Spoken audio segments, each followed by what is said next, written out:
सभी शिक्षक साथियों को नमस्कार। आप सभी का इस वीडियो में स्वागत है। जैसा कि आप अवगत हैं कि दीक्षा ऐप पर वर्तमान में मॉड्यूल 12 विज्ञान का शिक्षा शास्त्र का प्रशिक्षण गतिमान है।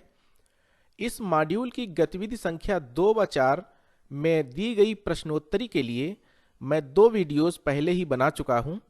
यदि आप उन दोनों वीडियोस को देखना चाहते हैं तो ऊपर आई बटन पर क्लिक कर देख सकते हैं। आज के इस वीडियो में मैं आपको इस मॉड्यूल की मुख्य प्रश्नोत्तरी में पूछे गए प्रश्नों के उत्तर बताने वाला हूं, जिससे कि आप अपने उत्तरों की जांच कर सकें। आइए प्रारंभ करते हैं यह प्रश्नोत्तरी और जानते हैं एक एक कर सभी प्रश्नों के सही उत्तर।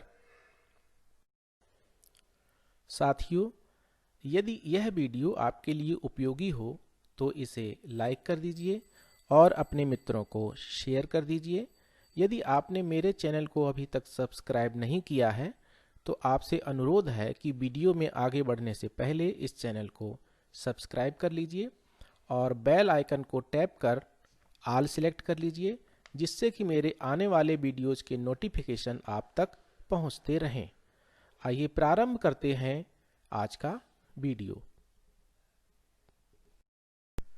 इस प्रश्नोत्तरी का पहला प्रश्न है, शिक्षक ने शिक्षार्थियों को हर्बल उद्यान में अपनी ऊंचाई का उपयोग करते हुए पौधों की तुलनात्मक लंबाई मापकर तथा धागे का उपयोग करते हुए और पौधे की तने की सतह को छूते हुए मोटाई मापकर डेटा का संग्रह करने के लिए एक गतिविधि में शामिल करते हैं। इस गतिविधि को करने के दौरान शिक्षार्थी कौन सी विज्ञान प्रक्रिया कौशल से गुजरेंगे, निम्नलिखित को देखें। विकल्प 1 लंबाई का तुलनात्मक माप, विकल्प 2 स्पर्श अनुभव के माध्यम से अवलोकन, विकल्प 3 धागा और स्केल का उपयोग कर सटीक माप। इन तीनों विकल्पों में आपको सही विकल्प का चयन करना है। तो जैसा कि हम देख पा रहे हैं ये तीनों ही विकल्प सही हैं, तो इसमें आपका सही उत्तर होगा 1, 2 और 3 सही हैं।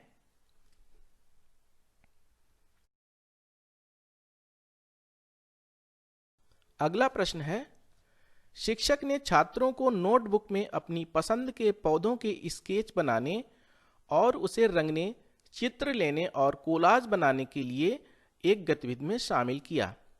इस गतिविधि के माध्यम से शिक्षक निम्नलिखित मुख्य अवधारणाओं में से शिक्षार्थियों के बीच निर्माण करने की कोशिश कर रहा है। उत्तर के 4 विकल्प दिए गए हैं। केवल झाड़ियों के बारे में, केवल शाक के बारे में, पौधों की वृत्तियों में विविधता और केवल पेड़ों के बारे में। इसका सही उत्तर है पौधों की वृत्तियों में विविधता।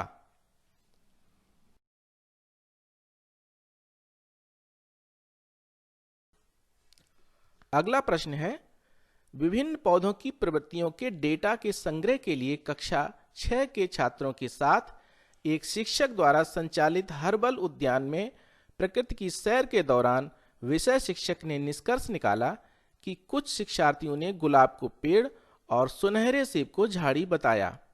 शिक्षक का उद्देश्य इस प्रकृति भ्रमण गतिविधि के माध्यम से शिक्षार्थियों में निम्नलिखित में से कौन सी दक्षताओं का विकास करना है। उत्तर के 4 विकल्प दिए गए हैं। शिक्षार्थी पौधों को उनकी प्रवृत्तियों के आधार पर वर्गीकृत करने में सक्षम होंगे। शिक्षार्थी विभिन्न पौधों का संबंध एक दूसरे के साथ स्थापित कर सकेंगे। शिक्षार्थी पर्यावरण संरक्षण के लिए प्रयास करने में सक्षम होंगे और शिक्षार्थी जीवन के प्रति मूल्यों का प्रदर्शन करने में सक्षम होंगे। इसका सही उत्तर है शिक्षार्थी पौधों को उनकी प्रवृत्तियों के आधार पर वर्गीकृत करने में सक्षम होंगे।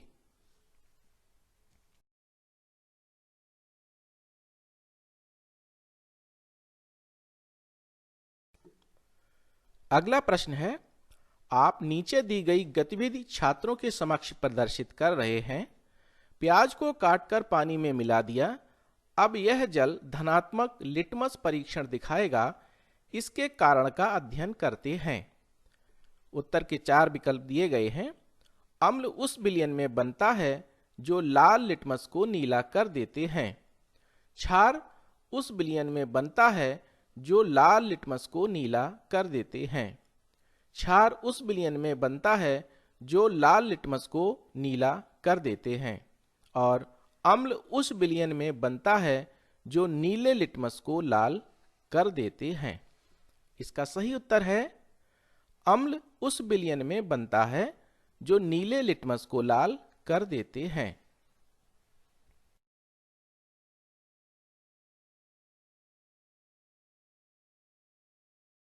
अगला प्रश्न है, छात्रों से कहा जाता है कि प्रोटीन से बने विभिन्न रेशों के बारे में जानकारी एकत्र करें। निम्न में से किसके बारे में वे जानकारी एकत्र करेंगे?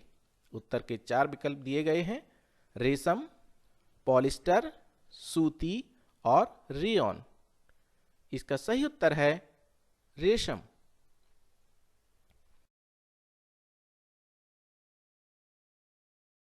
अगला प्रश्न है, कक्षा में घोल के बारे में चर्चा करते हुए आप एक विद्यार्थी को पानी में किसी पदार्थ को डालने के लिए आमंत्रित करते हैं।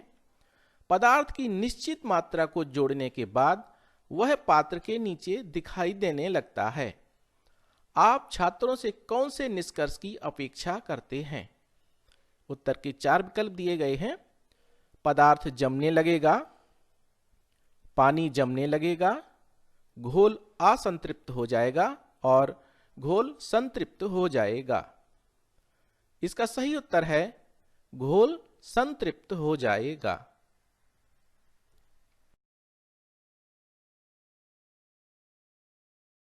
अगला प्रश्न है, आप छात्रों को यह महसूस करने में मदद करना चाहते हैं कि सभी ध्वनियां मनुष्य के लिए श्रव्य नहीं हैं। आपकी राय में इसकी सबसे प्रभावी कार्यनीति क्या हो सकती है? उत्तर के 4 विकल्प दिए गए हैं, प्रश्नोत्तरी, रोल प्ले, परियोजना और स्थानीय दौरा। इसका सही उत्तर है परियोजना।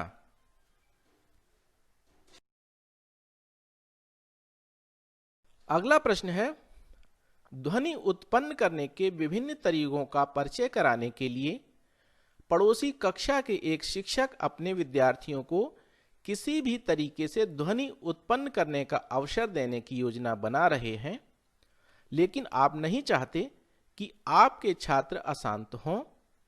आप उस शिक्षक को क्या करने की सलाह देंगे? उत्तर के 4 विकल्प दिए गए हैं, कक्षा के दरवाजे और खिड़कियां बंद कर दें और विद्यार्थियों से जोर से ना बोलने के लिए कहें। ऐसी गतिविधियों से बचें।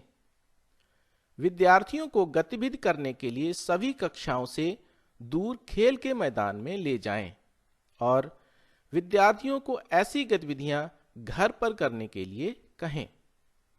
इसका सही उत्तर है विद्यार्थियों को गतिविधि करने के लिए सभी कक्षाओं से दूर खेल के मैदान में ले जाएं।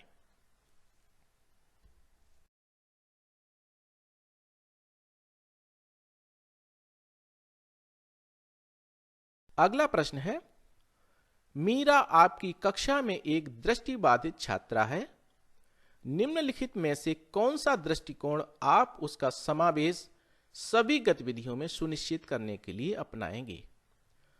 उत्तर के 4 विकल्प दिए गए हैं, कंपन करने वाली विभिन्न वस्तुओं को छूने और महसूस करने के लिए उन्हें सुविधा प्रदान करना, तबले की सतह पर फैलाए हुए चावल के दानों को महसूस करवाना, एक अन्य छात्रा का यह बताना कि वह क्या अवलोकन कर रही है और सभी दृष्टिकोणों का मिश्रण।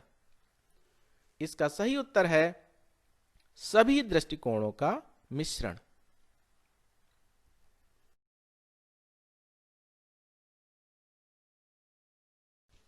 अगला प्रश्न है, भारत में स्कूली शिक्षा के किस चरण में विज्ञान को एक अलग विषय शास्त्र के रूप में शुरू किया जाता है?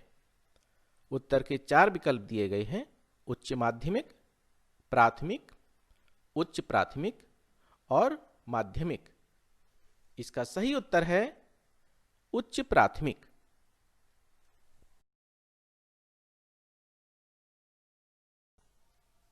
सभी प्रश्नों का उत्तर देने के बाद सबमिट बटन पर क्लिक करता हूं। साथियों, यदि आपने इसी प्रकार प्रश्नों के उत्तर दिए होंगे तो आपका भी स्कोर 10 आउट ऑफ 10 रहा होगा। आप द्वारा इस प्रश्नोत्तरी में अर्जित किए गए अंक बहुत महत्वपूर्ण हैं।